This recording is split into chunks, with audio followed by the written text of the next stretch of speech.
Good morning. Nice of you guys to drop by. What a piece of junk. What are you talking about? Don't be too proud of this technological terror you've constructed. Look, don't worry. Everything's gonna be fine. Trust me. I don't know what all this trouble is about, but I'm sure it must be your fault. Don't get technical with me. This bickering is pointless. Don't everybody thank me at once. I don't know where you get your delusions, laser brain. I'm glad you're here to tell us these things. How could you even say that? I got a bad feeling about this. Well, come on. Everything's perfectly all right now. We're fine. We're all fine here now. Thank you. How are you? Would you get going, you pirate? Get in there, you big furry-o! I don't care what you smell. I'm getting too old for this sort of thing. If what you've told me is true, you will have gained my trust. I like the sound of that. Get a shuttle ready. I don't know. Fly casual. Shuttle Tydirium, what is your cargo and destination? Transmission commencing. Hey everybody, thanks again for listening once again to the Shuttle Tydirium Podcast. I'm your pilot, traveling from Base Unknown, Massing near Sullust to Endor. I'm Hey Chadwick, also known as Jim Chadwick. Seated beside me is Phil Mead, or Baba Ganoush on the forums. How's it going, Phil?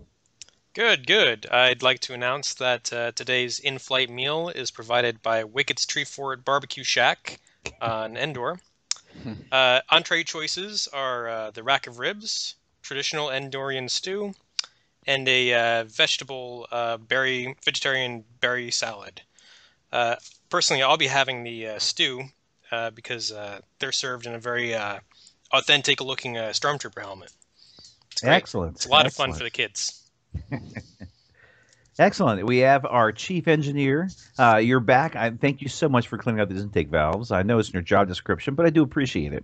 So, that was not a small job. Let me tell you, that was a massive overhaul. I took it up to the dry docks. I know you missed your ship for a while there, but let me tell you this: I found out the real reason why we were running so sluggishly, and it wasn't because you tried to do that one bank on the Shuttle Tydirium. It wasn't.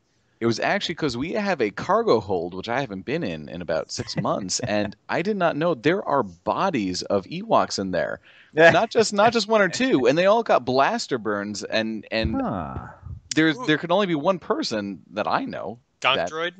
The Gonk droid, you know what? It could have been, but the Gonk droid can't hold a blaster. There's only one person, one droid on this ship that I know that can hold a blaster so accurately. I'm fairly certain there was a sign on that door that said "Keep out." You know, those I don't want the ingredients to the stew contaminated. But apparently, secret ingredient. As for those Stormtrooper helmets, they may be more authentic than you actually realized. Oh no. I think I'm going to be sick. Well, crikey, I think, J-Bot, you're no longer going to be on cooking duty. Why was this a good idea? Who was cooking? I was just providing ingredients. Oh, gosh.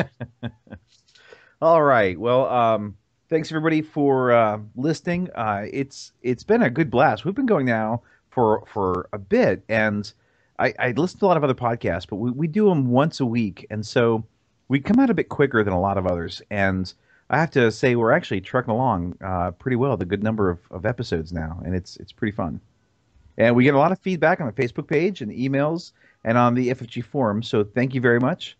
I do appreciate it. Yeah, it's been great to get emails in. One guy said that it was down to us and the Castle Run for who we listened to first among all the Star Wars podcasts. So I told him that we were going to send a Ewok Death Squad to the Kessel Run. I was just take care of those guys. I like those guys. I was just listening to them. Dead Ewoks or an Ewok Death Squad? Because I need to know this before we. Yeah. Oh, okay. Yeah. Oh, also, Blake, your space bucks are in the mail. So, thank you. All right. So I've actually been playing again, which is so refreshing. I had a few weeks off due to family, and I'm actually playing games again. Tonight I got a 100-point game in, which was a B-list game for me. We got to practice a mission for a future episode, and we got Heroes of the Aturi Cluster. So it was actually a really good night. I had a good time. Awesome. Anybody else getting good games in?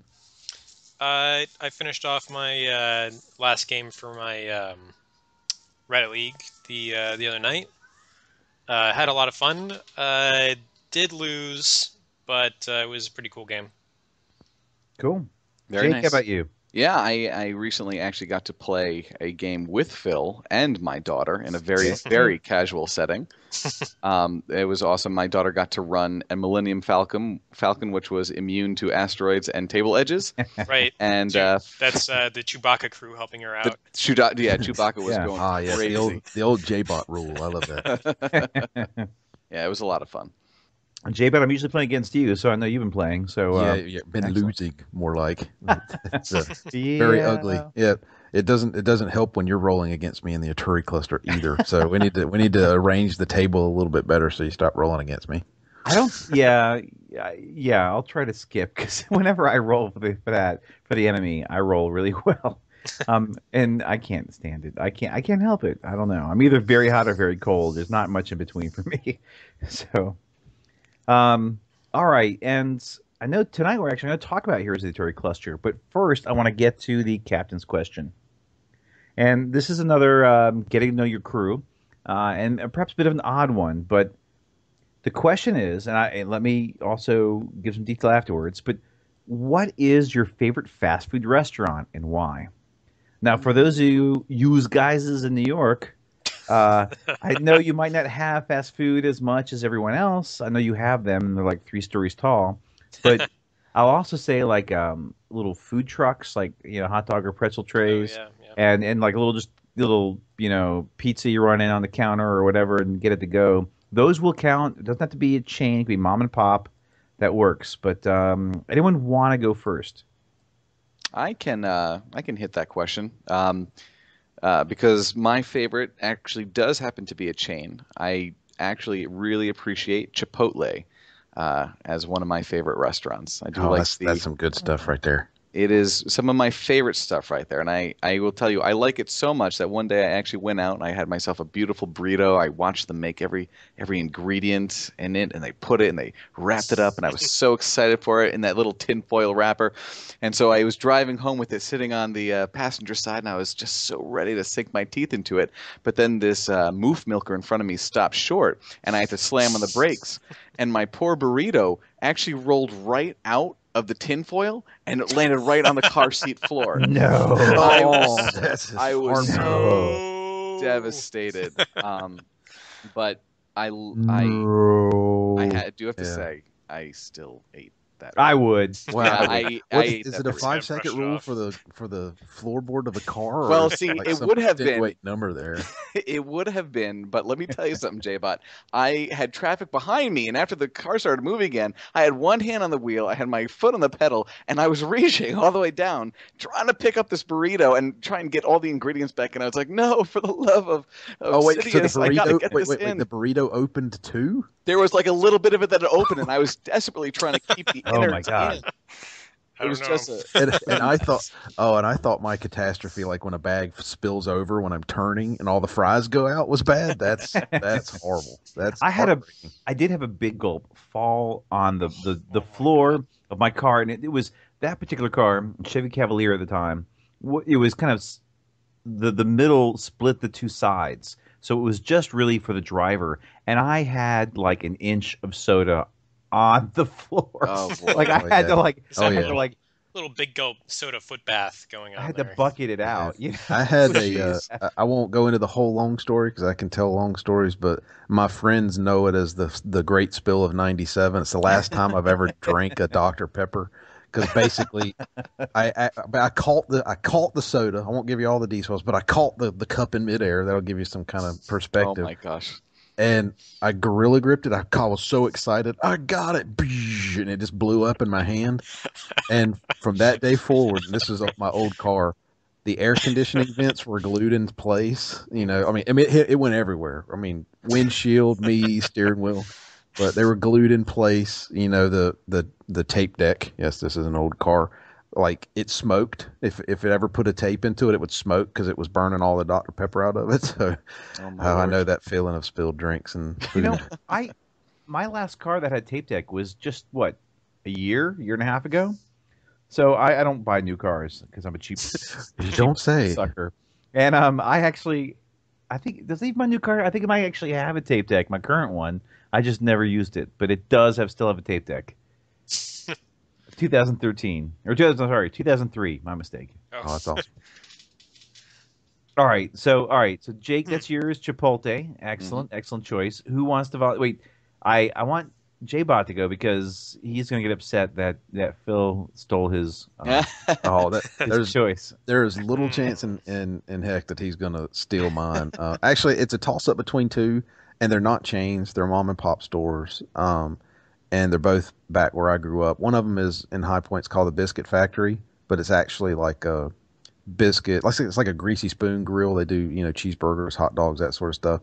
And just to give you some perspective on how kind of popular this place is, because it's a mom and pop place. They open at like 4 or 5 in the morning and close at like 2:30, and pretty much around the clock they've got a line of cars out the door because senior citizens hit it early in the morning, regular folks hit it right before lunch, and then the college people that right across the town hit it kind of right after lunch. When they wake up. Yeah, pretty much. Yeah, they're there. I mean, trust me, you see them there in pajamas and slippers and stuff coming in there. And the other one, I know I'm choosing 2, but it's kind of a toss-up. That's fine. That's fine. I did like 4 for my favorite ship or something. Yeah, and is a little place that only people in Greensboro, North Carolina, will recognize. It's called Kyoto Express.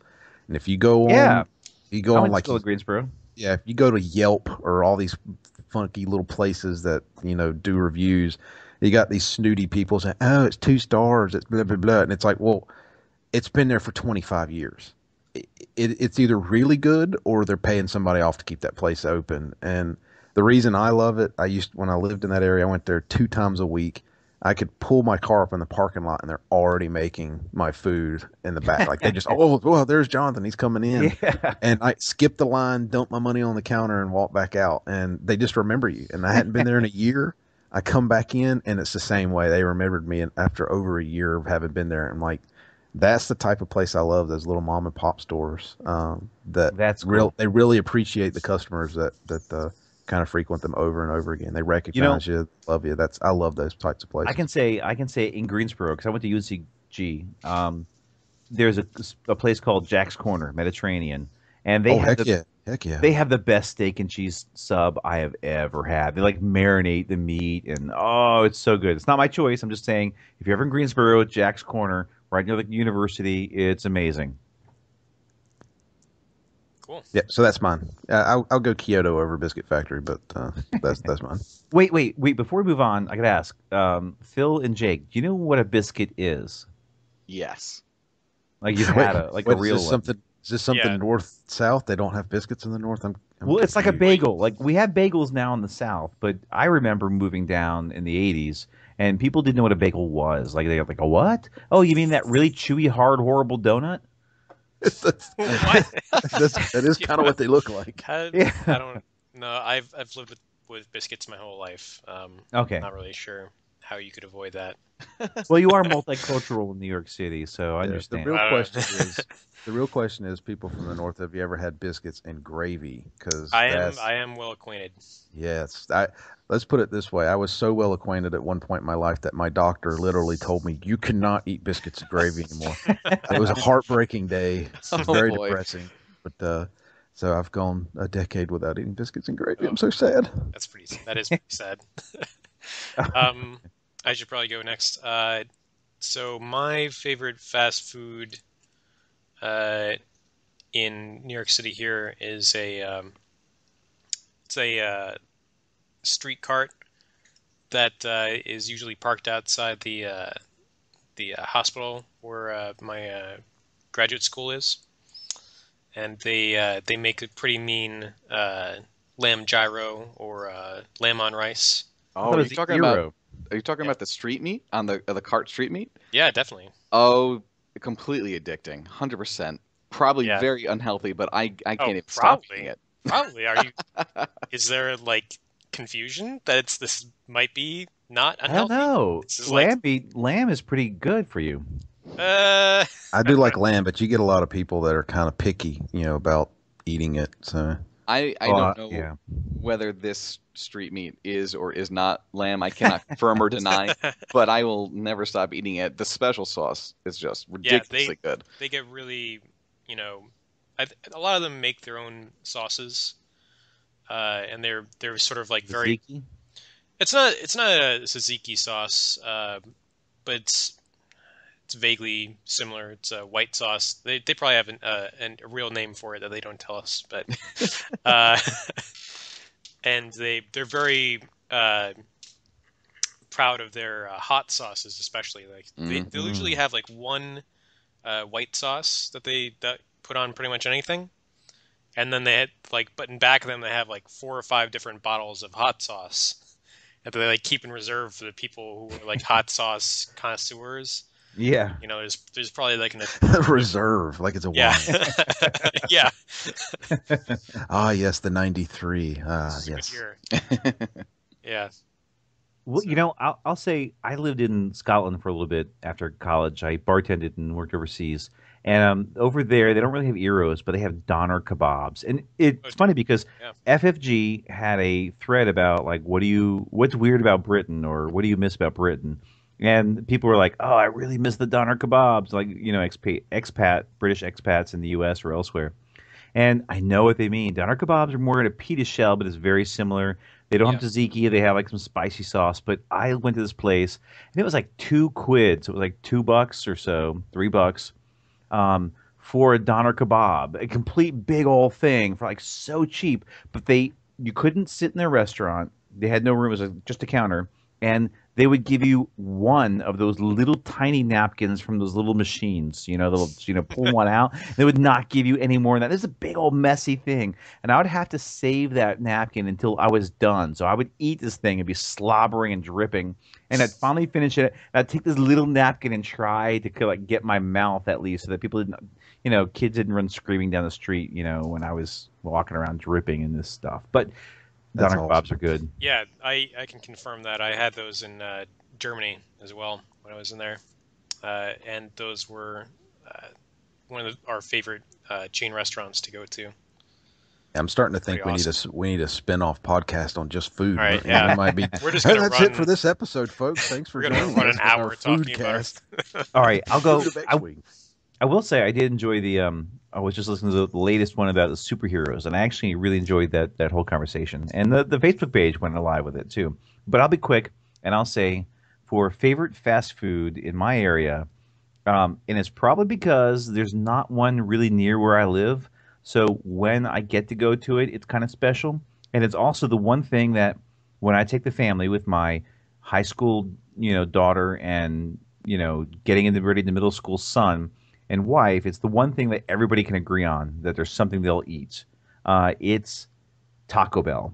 Now, I've also lived in Texas. There's a lot of much better taco chains in other places of the world, in the country, than Taco Bell. But where I live now, for fast food with a drive-through, there is not a single other Mexican Tex-Mex option at all. And Taco Bell is one of those places that everybody in the family can get it, and it's better than burgers. And I don't know, I can go get stuff. Runner-up would be Cookout, which you can get like a platter, which you can get like a burger, a corn dog, and fries for like $5. It's amazing.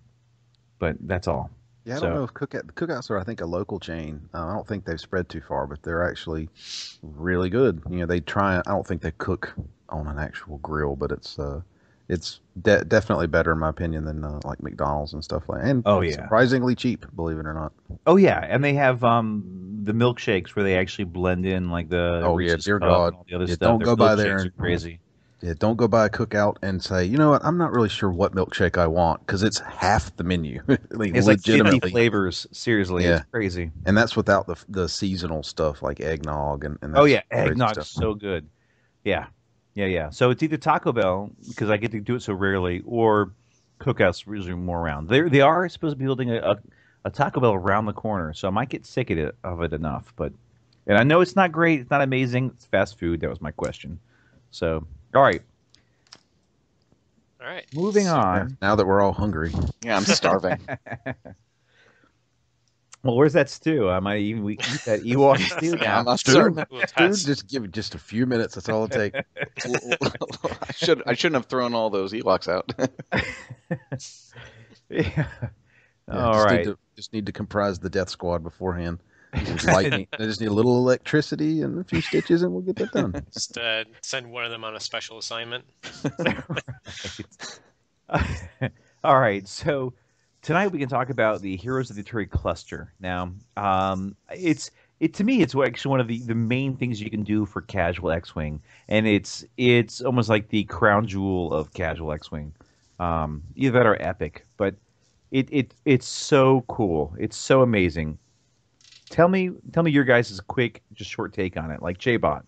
On the Aturi Cluster? Yeah, just a short opinion. I'm just going to say it. I love it. I've had fun with it pretty much every time, whether I get blown off the table or whether we completely steamroll it. I've had a great time pretty much every time. So I highly recommend it. I know we're just getting started, but that's what I think. Jake, what are your first impressions and opinions? Honestly, this game mode revitalized the whole entirety of X-Wing for me, because I love X-Wing, but I wasn't really feeling the competitive scene, or not the competitive, just the ultra, tournament scene, and I was feeling kind of bummed out being so far away from my friends like Phil. But this game is awesome because it doesn't allow me to play against Phil. It allows me to play with Phil on the same team, fighting against a common foe. Now, to me, that's the biggest draw, because I don't have to know that at the end of the night I'm either gonna make Phil cry or make me cry. Not that there's any evidence of Phil ever crying, but definitely when I roll poorly, there's tears. So anyway, it makes me very happy that we have this common goal. So I love this mode. It's like what J-Bot said in an earlier episode, where we played and I got to kill a TIE Phantom. And I was so happy. I was like, woo, yeah. And you can't do that when you're actually playing a real person. When you kill their TIE Phantom. You can't, at least it's not polite to to jump at the table and, grind your genitals into the dead TIE Phantom. So it's not yeah, your opponent at a tournament might not really look kind. How rude. But Phil, what is your first impressions and overall take so far on it? So I agree with Jake and J-Bot that it's a fun and fresh way to play, but on top of that, it's also really immersive in the sense that it feels like that you're in the Star Wars universe when you're playing, right? Yes, agreed. You're doing things that make sense in the Star Wars universe, and that's something that you don't often see in other types of X-Wing games, Yeah. Well, I'll say there was one guy from an area north of Charlotte where we're at, in the High Point Greensboro, Greensboro area, and he told me, because I asked him what he thought of it before I really got into it. He said, I only want to play Heroes of the Aturi Cluster. I guess I will play other forms of X-Wing, but if I have the chance to play Heroes of the Aturi Cluster, I will play that over any other form of X-Wing. And I was like, wow, that's pretty powerful stuff there. He's like, I love this variant. So just to kind of even go over, what the heck is it? Heroes of the Aturi Cluster. You can Google it. It's ATURI Cluster, Heroes of the Aturi Cluster. And it is totally fan-based. It was actually in the FFG article where they praised our podcast. Yeah, I mean, the main goal of that article was to praise our podcast. But they did mention that you could play this fan-based things like Here's the Aturi Cluster. And it's a group of guys that created this campaign in their spare time, and they completely made the manual. They must have graphic artists in it. It's amazing. You print it out, and it's like a full-fledged product. Like, people would pay money for it. It's amazing. Right. Yeah, they did a really good job. High production value is another great thing about this. I've seen I've seen somebody actually recommend, why doesn't Fantasy Flight just buy the rights to it, make it look real pretty, and put it out as a companion to the game? And I think I would second that motion. Yeah. And in fact, I've got these templates that are really cool that I got from this guy in Germany that I saw on the FFG forums for acrylic hotness is the name of the thread he always posts things in. And he's got really cool, amazing things for really good prices. But he just recently got into the Aturi Cluster, and he actually is even selling acrylic, terrain and such from the campaign. And that might not necessarily be so cheap from discussions I've had with him and looking at his prices. But he's even selling acrylic templates for the Aturi Cluster. If you're really into it, you can buy little turrets and all sorts of stuff from this guy. It's pretty cool. But the production value is really high. And so these guys made it, and it's free. You Google it, you go to it, you download all the various components, and you print it out. And it's great. It's free. It's amazing. They're continually updating it. So they've been trying to work on it. I've chatted with them, and they are working on actually updating FAQs and versions to kind of introduce some of the latest stuff like guidance chips and all sorts of components. So they are still working on it. They have not had much of a chance to move into Imperial campaigns, and they have stated, but there's some guys in the FFG forums that are doing an Imperial campaign. Villains of the Aturi Cluster is what the thread is called, and they are actually working on a alternative campaign for the Empire. And the authors for Heroes have said those guys will probably work at all the kinks long before we have a chance to actually work it out. But just to give some background for that. So it's easy to go to. You can download it. It's a zip file that has got some PDFs into it. Right. So Phil, what's in the various PDFs to print out? Do you recall? So I think there's 3 main components. Let's see if I can actually put it up now. So there's the main rules booklet. There's also AI stat cards. And then there's a sort of deck of cards that you also print out. And I think there's terrain also that you can print out. So there's quite a few things that you can actually print out that are part of this Heroes paraphernalia. And I didn't actually print out any of this because I play Heroes with Jake on Vassal. Right. So everything, I just have a 2-monitor setup, and I have the rules open on one side and the game open on the left side. Which is a very affordable way to do it. Right. And I wonder if you could probably find some people on Vassal that might want to play Aturi. It's possible. I mean, yeah. If you want to find someone to play Heroes with you on Vassal, I would probably advertise on FFG forums or the Reddit, X-Wing Reddit. Go to the Shuttle Tydirium Facebook group. Yeah. Look for other people. Yeah, definitely. Vassal actually has a great Heroes of the Aturi Cluster extension custom made for use with the Aturi Cluster. So it has all the special terrain and mission stuff built in, so you can use it seamlessly with Vassal. It's very convenient. Oh, excellent. Now I've read from people online who have actually gone to print shops and gotten it done, because some things you'll want to print on cardstock and some things you'll want to print just normal double-sided paper. And roughly it costs like $30 if you want to print everything out professionally at a print shop. Now, I am cheap and don't really want to spend that much money on printing things out. I work in an office building, and we have color printers. And it's a large corporation, and I have actually gone through and printed out everything that I need through work printers, which has saved me some money. Very nice. And I will say, for those of you that are interested as well, for some of these things you want them as cards.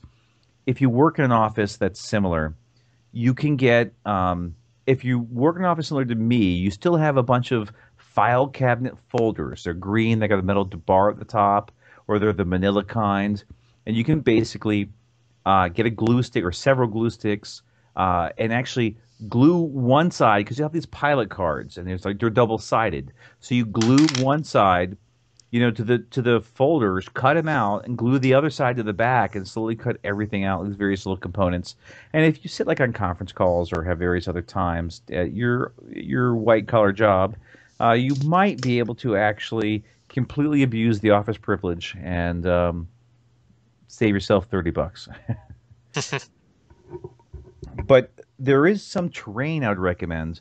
There's different things a lot of people have done, and I would say probably for me, the hardest part is actually the train moving around. We just did some of these ion storms tonight that J-Bot and I did, and I used cardboard, just like a cardboard box, and it kind of slides around. But if you live near a hobby store, like a Hobby Lobby or a Michaels or something, I'm pretty sure you can get these foam squares that I think are probably used and marketed towards kids stuff, that you can do these various foam things in. But if you get like a knife or scissors, you can probably, they're probably, a few centimeters thick. You can probably glue your terrain onto these and actually cut those suckers out. And so they're rubber, like a mouse pads. They just don't move on the tabletop. And if you're using for the terrain, like the space stations and the ion storms and some of these other components, I might recommend that instead. Yeah, that sounds pretty cool. Yeah, they have a section if you go into a Michaels or Hobby Lobby or your equivalent. They have a section of like foam crafts. I think what Jim's talking about is stuff that's like foam core. And it's not foam core, but it's like an 1/8 of an inch thick. It's real flexible. You normally glue it. You see it with like Halloween stuff where they're like cut out shapes of skeletons to glue on the side of buckets and things like that. They're really thin, but they sell it in sheets. For like a 10-pack for like $5. It's right. It's actually really cheap. I'm thinking that's what Jim's talking about. Yeah. And there's a bunch of different stuff. I'm sure there's different products, but I know there's a bunch of these little foam pads, like foam. That you put it down, it doesn't move on a glass table, and it's super cheap. Just go to whatever hobby store, and I'm sure you'll find some product it would be really useful for the terrain in the Heroes of the Aturi Cluster. If you can get that, just kind of glue your stuff to that. It just won't budge. It'll stay. And you don't forget those 40% off coupons that you can get, for Michaels or Hobby Lobby or whatever, and buy them one at a time if you live near it, or just whatever. One item. That's all you're allowed to use that coupon on, but it doesn't say how many times you can come back. Exactly. So one of our friends, Robert, lives really close to one. He goes like one day and he buys like one thing. Goes back the next day, buys one thing. So yeah, you can use the coupon on your phones, but it's like, hey, 40% off. It works. Yeah. So overall, you will want to print out this stuff well ahead of time. There's the train pilot cards. There's mission cards. There's the rule book. There's a lot of stuff. You actually want to put some time into it before you want to play to actually make this thing happen. Yeah, and not only with the stuff that you want to print out and assemble, but also taking a look at the rules. You definitely want to sit down with these rules before you start playing, I think, anyway. Unless you're playing with someone who already knows the rules, or you have a really long time to play. You'll want to... Go on. Sorry. I play, I'm not sure how familiar people are with just general cooperative games, board games and the like. Some of the kind of real big ones in the industry are like Zombicide. There's Myth. There's a lot of other things. I run a lot of those for my personal gaming group. And what I suggest doing from having run these is essentially play a game by yourself.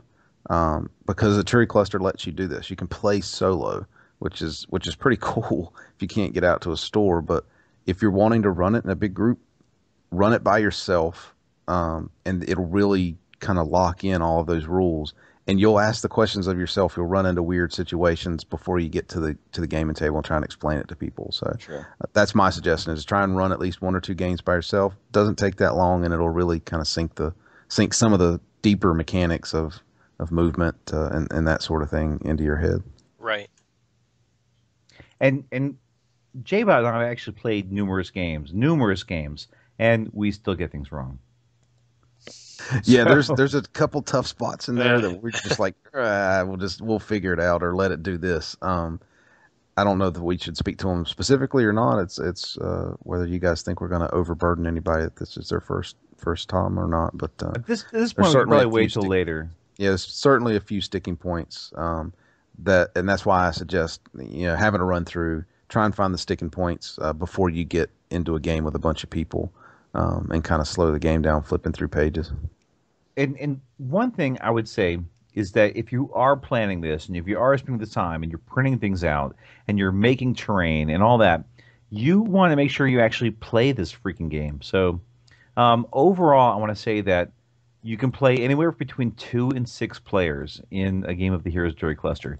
If you've got 6 or more, you might want to break out into 2 different groups, because if you're playing with 6 players, I don't think I've ever seen a game of 6 players where someone wasn't blown up in that mission. I highly recommend kind of breaking it out. The minimum is 2. I would say even if you've got 2 people and it's just you and like somebody else, to actually run 2 ships. People do that, where you've got like 4 ships. I think 4 is perfect. And if you've got like 2 pilots each and you kind of run that. Yeah, I think that's a pretty good way to play. I have seen some people say that it's been a little too easy when they're just 2 players. So that's kind of a good thing. I think just trying to find someone to play. Here's the Aturi Cluster. It's kind of gotten a bit of press. People actually have heard of it, or at least a lot of people have. Maybe not everybody, because we actually found someone at the game store tonight who had never heard of it before, but we got him playing a game. And if you advertise it, tell people, like post a link to it. Has anyone heard of this? Is anyone interested? Hey, I'm thinking of running it. Who wants to play? And you drum up support and kind of repeatedly, mindlessly repost about it. You will actually get those that are interested to actually kind of want to play, and you want to kind of do that before you maybe spend the money or effort to actually print everything out. But I think I think this is one of those things that takes a bit of preparation to do. You can't just kind of say, "Hey, let's do it tonight." Boom. So you go on.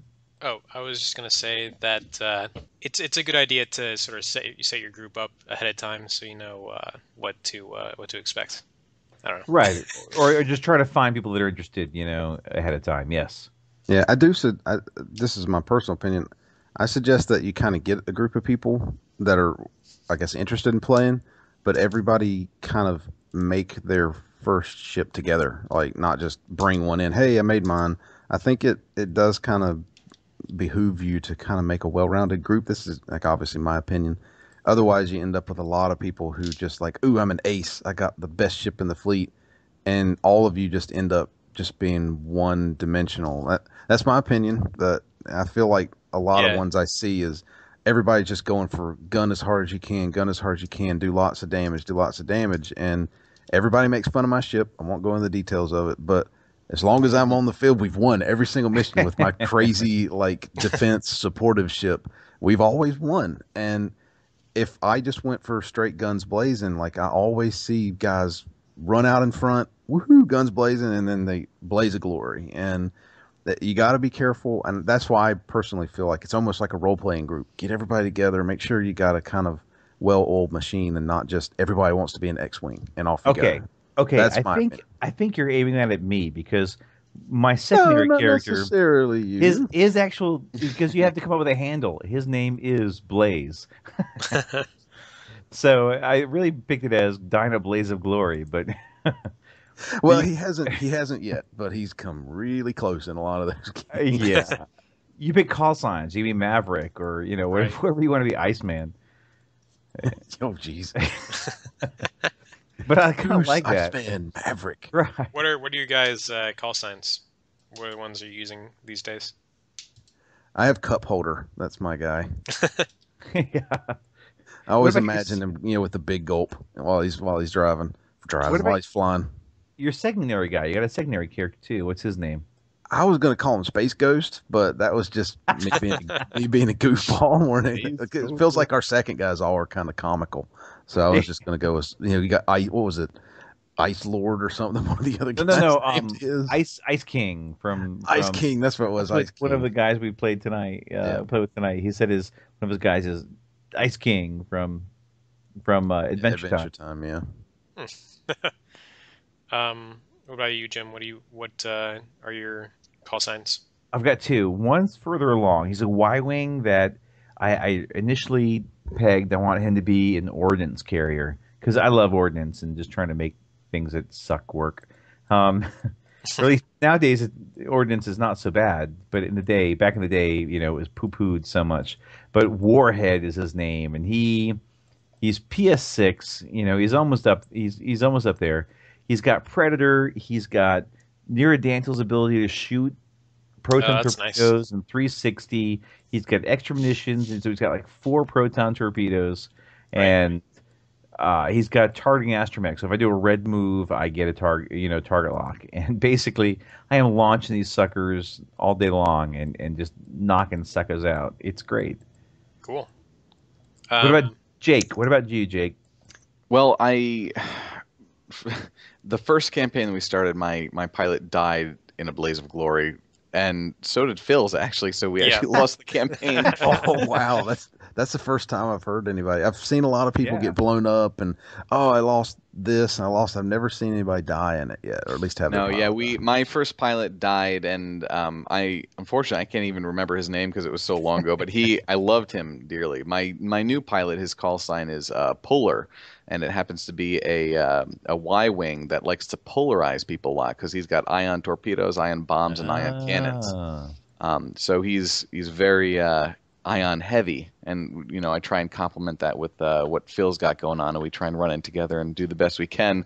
And it is scary every single mission. Every single mission, it's scary, and I dread seeing whatever elite tie is coming on. Oh my god, if it's a Phantom, I poop the bed. Oh yeah. It's fun, and that combination. That's where I was kind of getting to. Was so many people when they first get there just want this guns blazing, straightforward. No, but I have so much fun because my Y-wing's the same way, and everybody makes fun of me. I'm probably the only person in the entire Aturi Cluster fandom that's taken Biggs' ability, and everybody makes fun of me at the table. They're like, I can't believe you took Biggs. And every game I am saving somebody's life with that ability. Yeah. Well, like there was one game. There's one game I ate everything. It was like, there's 12 dice on the first turn. Like, that was hard. And I rolled them. Yeah. Yeah, of course he rolled them. I think I got 2 turns in that game and I was out. And I was like, I went that one. Blaze of glory. Y-wing. Yeah. But yeah, that's what makes it fun to me is playing all the different ships, or not all the different, but just crazy upgrades that aren't just straight Predator, TLT, and that sort of thing. Exactly. Phil and I, we made an agreement in our first couple of campaigns not to use TLT. But after we realized how hard this game could be, I think we started to bend the rules a little bit. Yeah, I loaded the TLT for my second Y-wing. Yeah, it's fun, but it gets a little annoying for me and my ion cannon because I never get to anything. There's all these TLT people zapping them before they get in range. Your ion cannon is so good for some of the missions because if you hit something with an ion, you can automatically destroy it. Or get it. So it's really good. It's fun, especially with Blunt's ability, Blount, however you say that guy's name, where it just hits. It's just like, no matter what you do, you're assumed to have gotten hit by this. So take that ion token, no matter how many stupid evades you've gotten, and just enjoy. Right. Well, but with Ion Turret, there's actually a lot of missions where Ion Turret is useful. But I will say I also have a TLT, and some people say it's OP, overpowered, and I have played, and I have been the lowest experienced person on the team to do well with a TLT. So I don't think it's necessarily broken, as long as you know that as soon as you get experience points. If you damage someone that turn, you get 1 experience point. It's not 1 per damage, so a TLT gives you 2. It's basically you damage someone that turn, period. You get 1 experience point. Correct. Yeah, especially in this campaign, I actually don't believe TLT is overpowered. Right. No, it's especially not with large groups of people. I know we're going into crazy detail, but when you get to that 4, 5, 6 person game, TLT is not overpowered. It is you need every single bit of damage you can get because it only takes a turn to just get your group just wiped out. Oh yeah, of course. And there's some missions where you've got to say capture the Lambda shuttle. Where you can't destroy it, you've got to damage it down to 3 hull, but not kill it. If you've got someone, guns blazing, they're gonna trash it. Your TLT can go pink, pink, pink, and just take off that last hit. Yeah, Phil, does that mission sound familiar at all? We played it one or two times, I think. One or two, yeah, definitely. Really? A couple times. Yeah, there's certainly a lot there, and I think the fun of it, and I think what we're trying to portray here, trying to get across is when you make your character, don't just be, super powered, power game. Make them to have fun. Make them to have some kind of theme that's completely different. Because the ships in this game, they let you, with all the upgrades and things, they let you become just the strangest, most incredibly weird ships by the time you get up to higher levels. And it's something that would never work in a regular game. Who knows how many points some of these ships would be worth if you put these on the table with Chewbacca and Blunt and Miranda's abilities, which is what my Y-Wing is going for. It's like, who knows how many points that ship would be worth in a regular game, although I'm curious.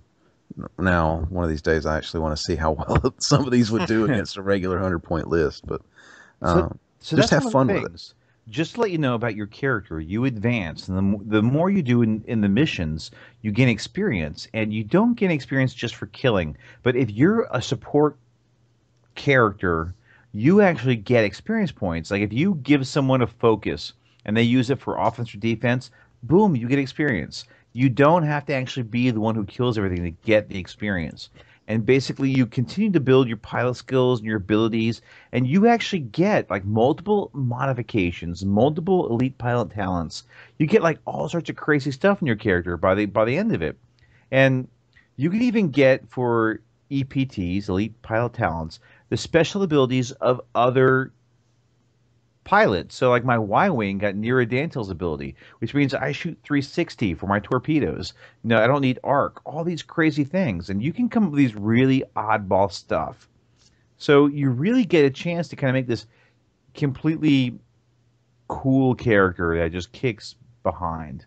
And it's pretty fun, And you get to the point where you're like, oh no, I'm wounded. I want to pull back. I want to try to escape. And it's not just a 100-point death match. Oh, I can get this one kill and this one thing before I lose the points for this guy. It's really like, this is my pilot. Oh my god. You have to be careful with your pilot because they can die permanently.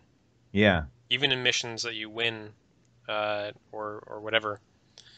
Because every time that you get shot down, you have to roll on a chart, I think. Right, there's different factors. Are you in friendly territory, neutral territory, hostile territory? And that determines the number of dice. You roll 1 red die, 2 red die, or 3 red die. If you get 2 critical hits, your character's dead. Start over. So if you're in a friendly territory, you'll never die, but if you're in neutral or enemy, you really could. Or you lose upgrades, or or nothing. Yeah, less experience. Lose XP, lose upgrades. Oh yeah, Those are all bad things that happen. I can't remember if it was mentioned, but you basically can choose between a Y-Wing and an X-Wing to start your character. Right. And eventually you can upgrade into A, B, and Hawk. Is that correct? Yep. I know there's been a lot of questions at our table about other ships, upgrading into other ships, and beyond that, beyond those kind of core ships. And I imagine it's possible. I don't know. Well, no, okay. I mean, I know you can't in the game now, but I imagine it's got to be possible if they just work the rules right. From talking to reading the FAQ and chatting, from what I've chatted with the guys, the authors, there are some ships that are just too powerful. So, and admitted, they haven't updated things. I don't think the T-70 has been out since they started this, so I'm not sure if that's actually viable. But they've stated that the E-Wing is just overall too powerful. Like, if you get an E-Wing and you get all the upgrades you can get, you're untouchable. Yeah, I can definitely see that. I mean, it already starts out as a very high point cost ship to begin with. I can imagine throwing on, a bunch of 4 modifications, 3 or 4 pilot skills. It would be insane. And the same for the K-Wing as well. Now, I've heard of people that they've let people do T-70s, and those guys become basically, overpowered. It's just not worth it. So I've also seen people using 2 Z95s. as a start, like instead of like I'm one not X-wing? sure exactly what context it was. Whether it was like a starter or an upgrade ship. But I've definitely seen people use Z95s on Vassal a few times. Well, it's interesting because one thing that the villains of the Aturi Cluster have done is they kind of worry about the um, squishability of Imperial fighters. You know, like you just one bad roll and you're dead. You know, forever. Is that they say you get basically what they're setting up is you get two pilots that are identical, like say a TIE fighter, and the experience that they each of them gain, it's a pool, and that you upgrade it as one pilot, but it basically becomes you've got dual pilots that fly around, and like say TIE fighters and such. And I could see if you wanted to do that for Z95s, where you've got one guy, you get all the upgrades, but it applies to both ships.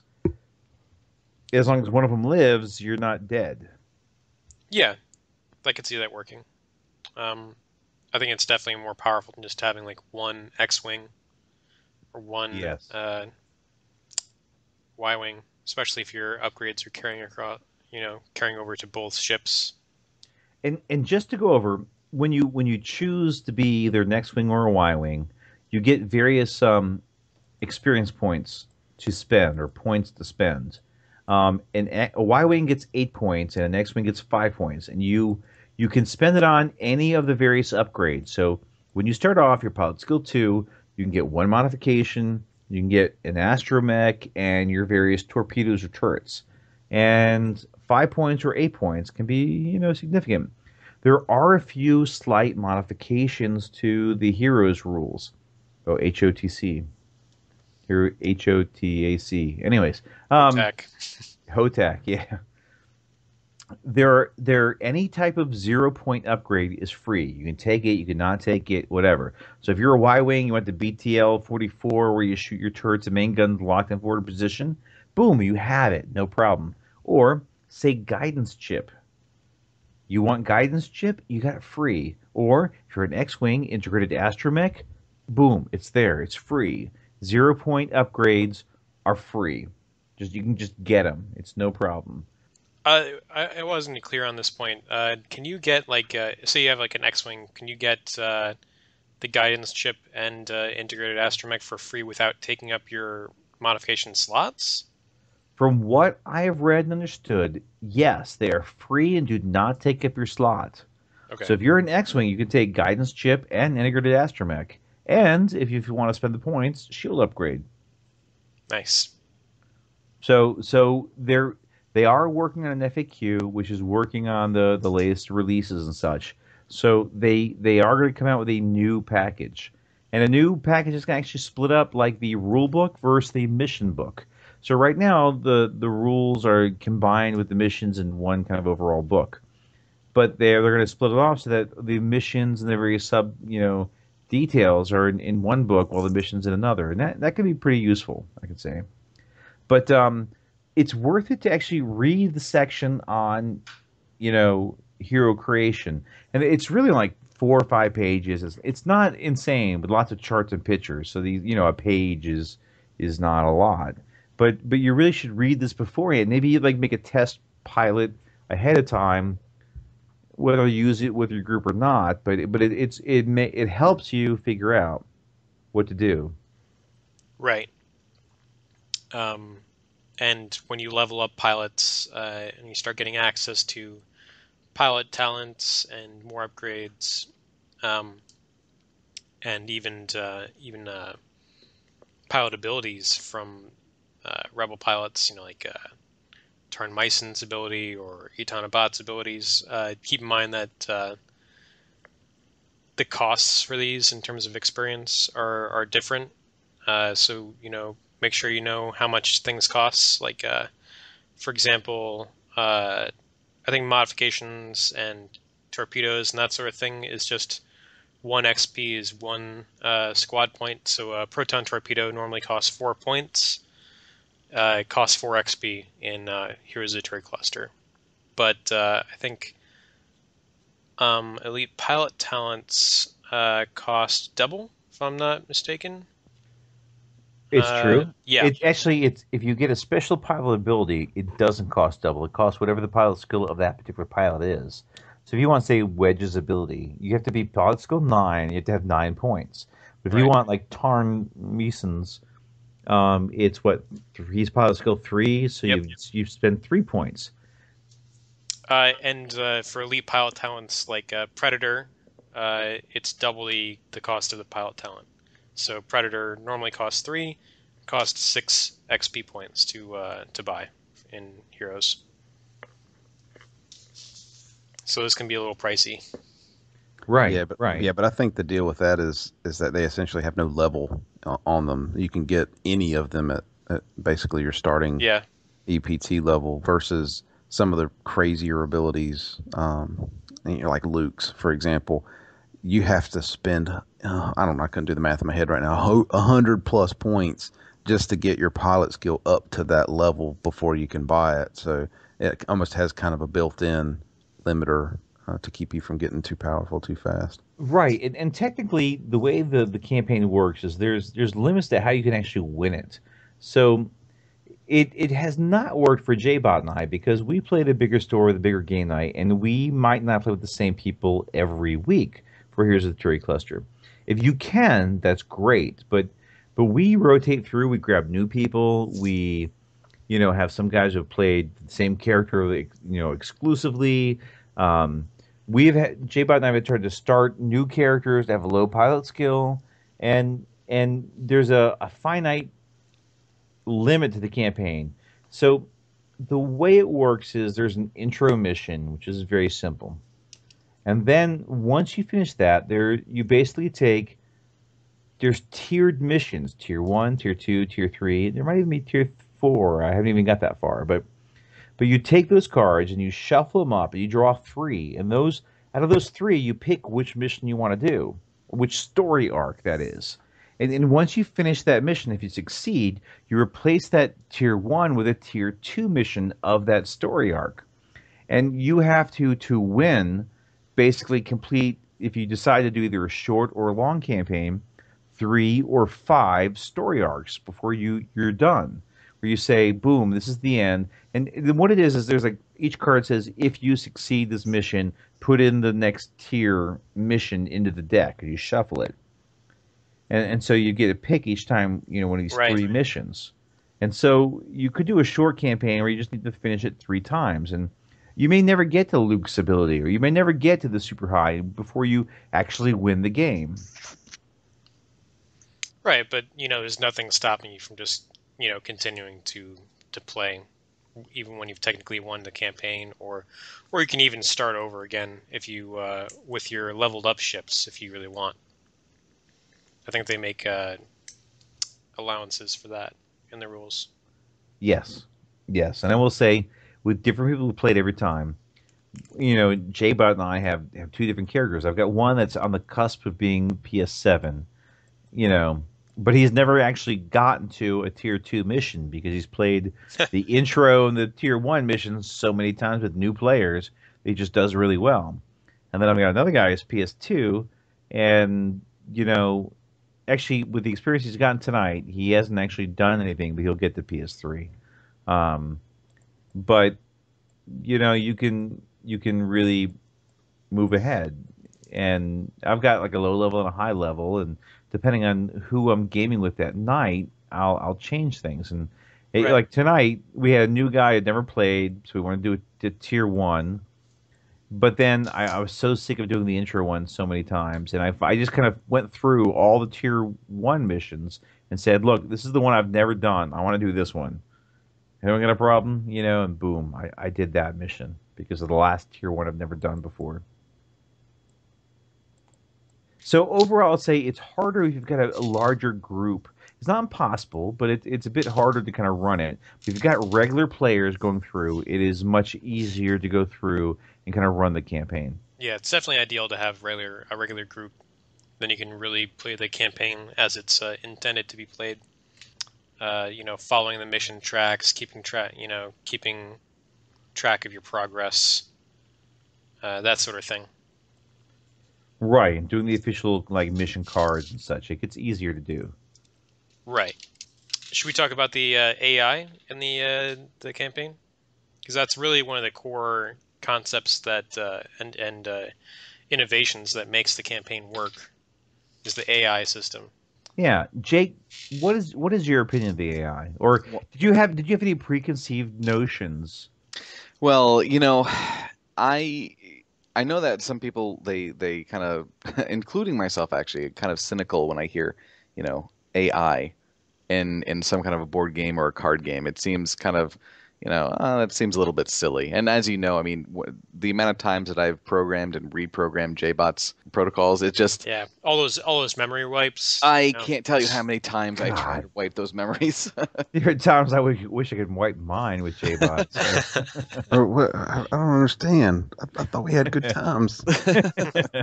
We have. Just there have been some others. Yes. With the blood. Yes, so many Ewok bodies. Anyway, but yeah, so when you hear AI with some kind of a board game or a card game or anything, I do feel a little skeptical. I know that in my past days I've tried to make AIs for different various board game projects and card game projects, never with that much success. And this particular one I have thought was fantastic. I really think they put a lot of effort into it. As Phil said, it's really a core mechanic of this type of game, or this campaign, I should say. And I think they really did a good job on it. I really feel like I'm fighting for my life against a competent pilot, which is really insane when you think about that. That this is just like a card that Phil is reading off to me, like, okay, the TIE Interceptor does this, and I said, Are you kidding me? The TIE Interceptor does that? Are you kidding me? Or, it's just insane that they come around, they get on your six so easily, and they also have these maneuvers kind of in their movements that are specifically, I believe, meant to counter what you anticipate them to do. So sometimes they actually do something that you really don't expect a dumb card to do, a dumb pilot reading off a card to do, and then they do it, and you're like, oh my gosh, they're not even in my firing arc. And also, they just barrel rolled, and now I'm in theirs. It's like, it's pretty insane, but it's beautifully written. I really tip my hat to the creators of that. That's fantastic. Yeah, I have had times where we've rolled and we're like, really? They're doing that? Okay. And we move through and I actually do my maneuver. I was like, oh yeah, that maneuver that puts me right in front of this giant squadron of TIE fighters. Crap, I'm screwed. Mm-hmm. I get blasted. So yeah, and when they break formation, that's when all heck can break loose, because now each one of them has an opportunity to do that one maneuver that's on the dial, essentially, that's going to really screw up all your plans. We had it happen tonight where you spend 10 minutes. All right, this is what we're going to do to make sure we don't bump into each other. And then the very first one of the AI just screws the whole thing up and you just end up in a cluster. It's like the perfect idiot level 1 pilot just gets in everybody's way. And you're like, oh, I can't believe that guy did the exact maneuver that he needed to just screw up everything we had planned. So heroes of the cluster. Yeah, it's surprising. It's surprisingly intelligent for a board game AI. Though I will say tonight we played, and there were a few moments where the AI fell down a bit. There were a couple. It wasn't terrible, but it was a few moments. It was the first game where I really felt where it kind of was off. Yeah. Can just out of curiosity, can you give an example? Well, the TIE Phantom that just basically did a 4K in front of the entire group. It's almost like it said, "Whoa, this is a bad place to be," and like tried to cut and run. And Jim and I said, "Jim, I'll take the experience for giving the ship the protect action, and let you kill because it had one whole point left, and let you kill it." So long.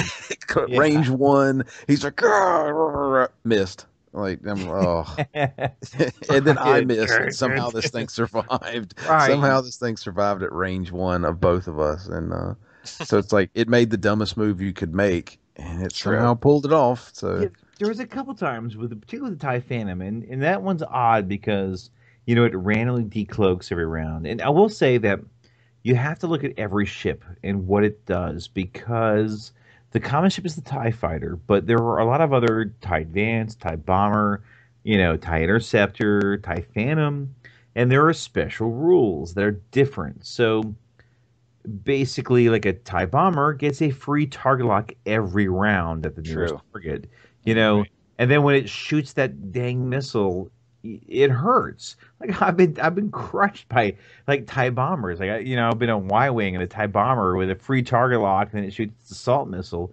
It's like crap. I'm struggling to get out of its firing arc, and it's hard. It's very difficult to do at times, and there are a number of things that you add on to the AI that it moves maybe randomly, but it also gets a free this or a free that. That's one of the things that makes the AI so strong. It's that it's not just the potency of the AI is not just depending on the AI to make the correct decisions in terms of maneuvering.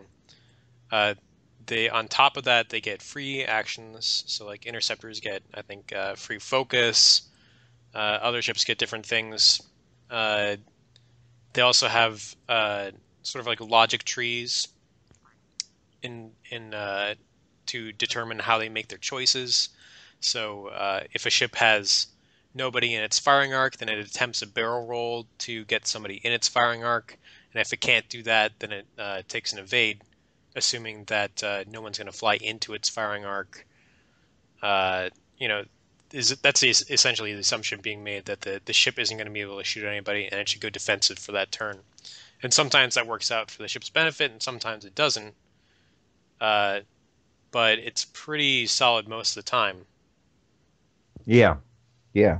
I think tonight was crazy because another TIE Phantom came out, because I think there was another previous episode where we faced one and it ran an asteroid and we killed it. But this one was at one hull point for so long and we just couldn't kill the dang thing.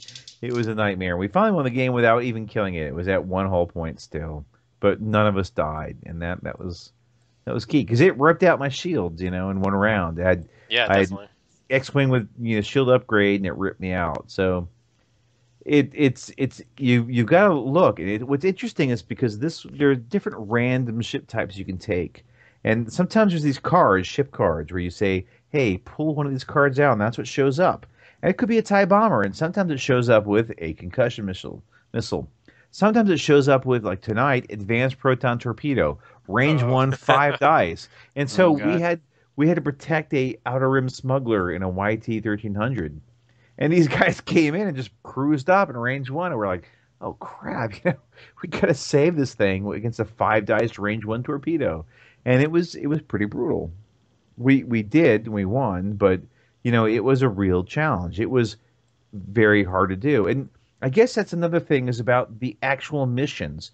You have these crazy missions with various rules, and sometimes the dice might just go against you, or the various random elements, and you just can't win. They're actually a very challenging mission to do. Right. Yeah. We definitely found the missions to be pretty challenging. Really challenging. Yeah. We've had trouble getting past the first tier. Right. And the way they work is the more players you have, the harder and more troops you have of the enemy. Right. And so the missions balance. So if you have more experienced pilots going into the mission, then the mission will field more TIE fighters to oppose you. If you have more players coming in, so if you have like 6 instead of 2 players on the rebel side, then you'll run up against more TIE fighters. The missions adapt to how strong you should be as a player on the rebel side. Right, and it gets tough. Like these missions can be a real challenge. Like I have lost missions. It happens.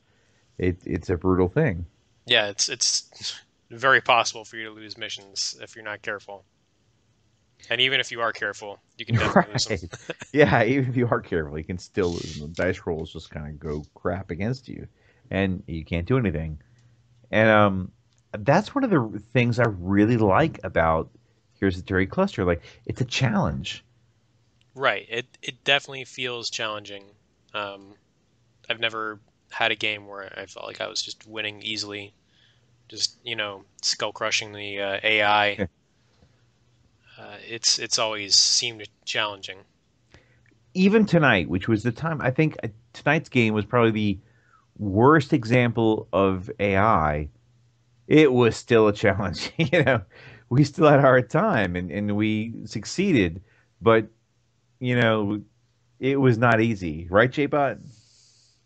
Yeah, it's all these games. I go back to my original point. If you just go into them guns blazing, you're just going to lose because the missions have non-deathmatch type feels. They're escorts. They're get to a specific location and protect something, and not just try and kill everything. So if you just build ships that have one dimension, you're gonna have a bad time to steal a South Park line, because if you say, all right, everybody, let's just go after this initial group of ties, try and wipe them off the map as fast as possible, and to heck with the freighter that we're supposed to be guarding, the ties are going to blow right past you because they're hooked to that freighter, not to you. So they're not trying to dogfight; they're trying to go after that freighter, and that's it. And those small tweaks to essentially the goal of the game really throw off players that aren't used to thinking that way. And I remember the first time we played, we had a dozen people who wanted to play this, and it was interesting to see because a huge group of people that are great players and they're all tournament people, and they scoffed at the AI. I mean, they literally were like, "Oh, come on!" And 30 minutes later, half of their team was gone, was just blown off the map. And they're like, man, this thing's really good. And they had found a new respect for the AI because it requires teamwork. It requires focusing on the goal of the mission and not, running out just trying to rack up experience points with kills. And that's what's great, because every mission, you have to focus on it or you're going to lose. They give you just enough time, just enough turns before you either get overwhelmed or you run out of essentially time before the mission is completed. And I think it's so well created, and it will give you a challenge. I fully believe that it's going to give almost everybody a challenge. Yeah, though I will say, when I read a line, having 4/2 players, so if it's just you and your brother or whoever, best friend, play with 2 each, it's more of a challenge. Like, you can do 1 each, 2 players, but what I've heard is it's less of a challenge that way than otherwise. So I would recommend doing, 2 ships each to ensure you've got the challenge. But I totally agree that it's a challenge. It's not an easy thing. Well, just from my perspective with Phil, I found 1 ship each is plenty challenge. Would you say so, Phil? I mean, we certainly have enough of a hard time. Yeah. Your failure ratio is high enough. Yeah. Oh yeah. And you know what? I also, just from a thematic experience, I like more the idea of having me in that ship, or whoever I fantasize it is, just like, that's me and that's Phil, and we are these pilots straight out of the academy, and we are going in, we're going to change the galaxy, and TIE fighters incoming. It's just it's a cool, it's almost like a role playing event in the X-Wing game. Yeah, you can definitely treat it that way. So easily. Right, and just my take on it is I really like the whole 1 ship, 1 person idea, but that's, again, just kind of a personal opinion. Yeah, and I will say that they have the AI for the Imperial ships, and if you ever wanted to play solo, or you wanted to combine Imperial Assault with, X-Wing in some way, and you wanted to have this AI, that it's actually quite a valid system to use. Yeah, maybe you could use this. I know some of the FFG role-playing games have space components where your team might be in a freighter or something. And I know some people have asked me about scenarios geared towards that kind of situation. Like they're playing a role-playing campaign, and they wanted to fight against a few TIE fighters on their way escaping from a planet, something like that. And using the AI from Aturi Cluster to simulate those ties might be a great option for them, because otherwise someone has to be in charge of flying the TIE fighters. Yeah, and that might suck. Yeah. So I think, and this episode is really just the very beginning preamble to Here's the Aturi Cluster. Like, we have a lot more we could talk about for Here's the Aturi Cluster. Definitely. It's just like how to get started, what to expect. Are you even interested in this? And I think it's amazing. I think it's a lot of fun. Yeah, Agreed. I don't. Agreed. It's hard to imagine a player who that I wouldn't recommend, just giving this a try. Even if you're, a hardcore tournament player, you're not going to play tournaments all year long. I think nationals are going on right now as we record. So, tournament season in the U.S. is pretty much over. Try this out for a change of pace. The perfect time, because I know there's winter kits and all, but like we have months to kind of go through till that if you want to try to find people to play, now is a perfect time. Absolutely. Is there anything else that we wanted to talk about for Heroes before we close out? I just suggest people give it a shot. And we mentioned it in another episode about expanding the casual scene. It's a great way to do it. You're going to get people that might not even have ever played X-Wing coming over to see it, because it looks so different. To see everybody kind of communicating and working together looks different than the deathmatch setup.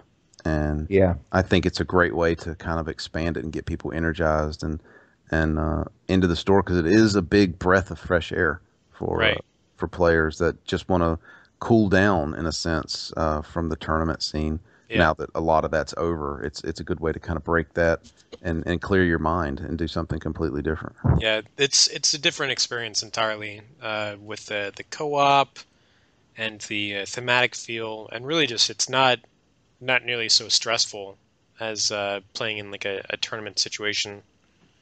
I mean, and I know people that have gotten into the game but have basically either dropped out because they're just not into the tournament competitive scene. They don't want to spend all this time keeping up with the latest cards, the latest wave, or whatnot. They just go pew pew and fly X-Wings versus TIE fighters. Those guys, I've gotten some of them to come back to play Here's the Aturi Cluster, to play X-Wing, purely on that level. They won't play regular X-Wing, but they will play Here's the Aturi Cluster. Yeah, and you know what? It kind of going back to what you said, the whole cooperative feel. It really it's so much more satisfying for me to play, for instance, with Phil against a common foe. And when I lose a ship, I'm losing a ship to a common enemy, and I don't get angry and want to open the airlock to the shuttle and have all of you sucked out into the vacuum of space. I actually get like excited, like, okay, Phil, it's up to you now, because I need you to win this, or at least hyperdrive out of here, because otherwise my pilot's dead. It's like exciting. I root him on from the sidelines as opposed to me, or him beating me and then me just being like, okay, well, it was good to see you, Phil. I'll talk to you in 3 weeks because I hate you. Yeah, those death matches can really break your spirit for the game. Exactly. Or at least they do mine. Pretty much every week I play Jim. He beats me, and then I feel like crap. And I'm like, let's just play a Aturi Cluster so I can feel like I'm doing something again. There you go. I'm sorry. I can't help. Sometimes my dice just rolls really well. Sometimes they roll well. We'd stop putting those in the microwave before bringing them to the game store every time. I might have a shot. Look, I don't have much of a life. I need to find a joy somewhere. I have had suspicions for a long time now that our captain has been a little force sensitive, No. Force sensitive is different than microwave. I will say I will not use microwave, but I am starting to wonder about blaster button he has, because he missed it today. Like he tried to hit it, and it was like the battery had died, and that was the one time he missed on all his shots. I'm like, aha, now I got it. He's got some kind of weird magnet or something. There's radiation in it. Yeah, who knows what that's doing? Because if he doesn't hit it, he'll hit it with mine, but my dice aren't, the same. There is nothing. You see nothing. I tell you nothing. See, don't know what you're talking about. All right. All right. So I think overall that there's people who even will play X-Wing not with the rest of the scene in the store. They'll play on Saturdays for like not so serious games. There's people that have like quit because it's been too hardcore for them and they don't want to keep up with it, and they've come back. There's a number of people who will play. Here's the Aturi Cluster. Even on game night, we have board game at our normal stores. Thursday night is board game or X-Wing, and there are people who have lured from the board games and kind of like they've gone back lately because they're just kind of repulsed by the magnitude of firepower, and of like the hardcore gamers, and I can bring them back with Here's Aturi Cluster, and those guys that are more, just kind of casual about things, you can pull them in with Here's Aturi Cluster a lot more easily. Yeah. It's pretty cool. All right. Well, I think that might do it for tonight. We've got some more B-lists and lots of things to talk about, but we always run out of time. Yeah, we're running late. Yeah, and J-Bot, I think, is doing right on batteries. He's been still participating in everything. Oh yeah, I got tomorrow off work, so I'm still okay. Still okay. Hey, quick question: why is the Gonk Droid's batteries gone? Why is that the Gonk Droid in your chassis right now, J-Bot? Over there? I don't know what you're talking about. That just sounds weird. Whose cable is what? I don't know. They can't possibly be compatible. Oh my gosh! All right. So I think we can probably go ahead and end this particular episode. We are coming up on Endor, so I do thank you once again for flying the Shuttle Tydirium. Jake, any last parting words? Just please dispose of the Stormtrooper helmets appropriately. I really don't want to have to pick up all of them after you leave, so that would be very helpful. Thank you. Yeah, take those home. Those are for you. Those are souvenirs. Souvenirs. They're collector's items. Right. Yes. Yeah, they're like the ice cream helmets at the baseball game. You want one of those, keep it. Take it home. Treasure it. Okay. Phil, any last words for you, Phil? No, enjoy this too. Good. Right. So I have fun with this show. I hope everyone else does. I hope people listen to it. We do love your feedback. Email at the Shuttle Tydirium Podcast. No, the Shuttle Tydirium at gmail.com. Shuttle Tydirium Podcast at Facebook. The FG forums. Find us. Send Boba Fett deliver a message. I don't care. Or not Boba Fett, because we might not be alive after he delivers. Just say the no disintegration. No disintegration, please.